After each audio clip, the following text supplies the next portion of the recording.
It was Christmas on the island of Sodor. All the engines were working hard. Thomas and Toby were busy carrying people and parcels up and down the branch line. Everyone was happy. Only the coaches, Annie and Clarabelle, were complaining. "It's always the same before Christmas," they groaned. "We feel so full. We feel so full." "Oh, come on," said Thomas. "Where's your festive spirit? Christmas Day is almost here." By the side of the track was a little cottage with a familiar figure waving to them. "It's Mrs. Kindly," whistled Thomas. "Beep, beep! Happy Christmas!" Thomas always felt better for seeing her.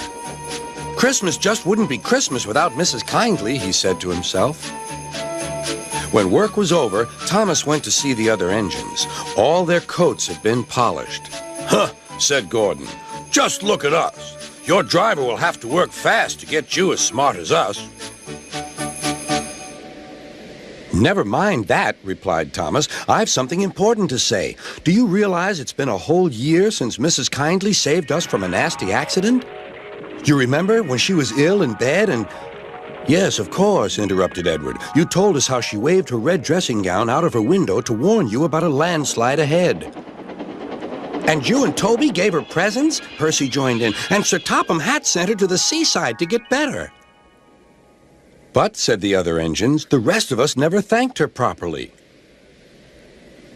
"Exactly," said Thomas. "So now I think we should all give her a special Christmas party." Everyone was getting very excited, and the drivers felt sure that Sir Topham Hatt would agree, as indeed he did. The engines were all busy making plans when silence fell. Sir Topham Hatt had bad news. "The weather's changed badly. Mrs. Kindly is snowed up. Toby says he'll help to rescue her. You must help too, Thomas. There's no party unless you do."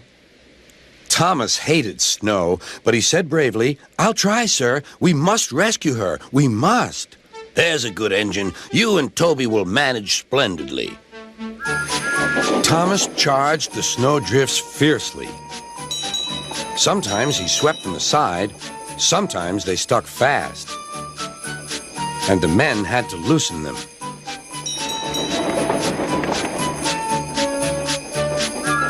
But at the cutting near the cottage, they could go no further.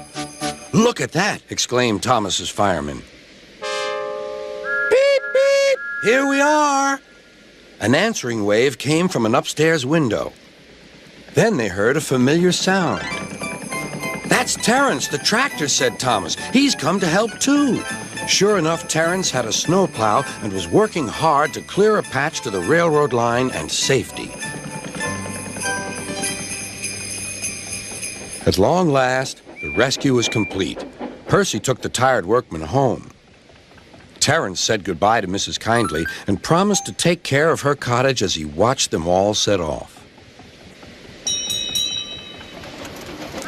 The engines made good time. No more snow had fallen, but the yard was dark. There was no one to be seen. Thomas's heart sank. Suddenly, all the lights went on. What a marvelous sight awaited Mrs. Kindly. "Well done," said Sir Topham Hatt. "I'm really proud of you all." Mrs. Kindly especially thanked the smaller engines. "Thomas and Toby are old friends," she said. "And now, Percy, you are my friend too." Percy was very pleased. "3 cheers for Mrs. Kindly," he called. "Beep, beep, beep." They all whistled. "We wish you a Merry Christmas, we wish you a Merry Christmas, we wish you a Merry Christmas and a Happy New Year." Thomas the tank engine and his friends thought it was the best Christmas ever, and Mrs. Kindly could think of nowhere she would rather live than here with them on the island of Sodor.